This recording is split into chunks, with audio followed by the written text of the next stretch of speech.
గత 9 రోజులుగా ఇరాన్ పైన అమెరికా వత్తాసుతో ఇజ్రాయెల్ చేస్తున్నటువంటి యుద్ధం ప్రపంచ యుద్ధానికి దారి తీసేటటువంటి పరిస్థితులు ఈరోజు ఏర్పడ్డాయి. గ్యాస్, పెట్రోలియం ధరలు అక్కడ జలసంధిని మూసివేయటం వలన సరఫరా నిలిచిపోతే ప్రపంచం అంతా ఈ సంక్షోభాన్ని ఎదుర్కోవాల్సి వస్తుంది. అందరికంటే ముందు మన వ్యాపారస్తులే ఉన్న స్టాక్ అంతా కూడా బ్లాక్ చేసేసి ధరలు పెంచడం అనేది అన్ని దేశాల కంటే ముందు భారతదేశంలోనే ప్రారంభమవుతుంది. ఇది సామాన్యుల జీవితాలపై చాలా పెద్ద ప్రభావాన్ని చూపించేటటువంటి చర్య. అందుకే మనం యుద్ధాన్ని వ్యతిరేకిస్తున్నాం. భారతదేశం ఎవరి పక్షాన ఉంటుంది?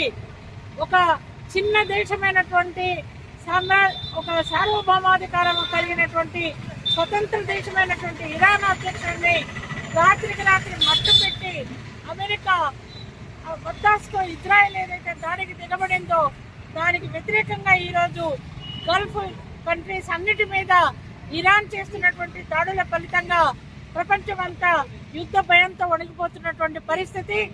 యుద్ధం అనేది ఎవరికి కూడా ఆమోదయోగ్యం కాదు.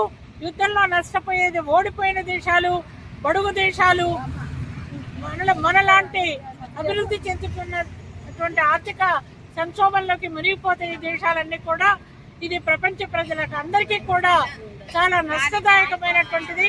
ఇట్లాంటి యుద్ధాన్ని వెంటనే ఆపాలని చెప్పేసి మన ప్రభుత్వం ఒక విధానాన్ని తీసుకొని ఎటువైపు ఉంటుంది? ఒక అలీన మార్గం వైపు ఉంటుందా, లేకపోతే సామ్రాజ్యవాద దేశానికి గుర్తుగా ఉంటుంది అనేది మన దేశం నిర్ణయించుకోవాల్సినటువంటి అవసరం ఈరోజు ఉంది.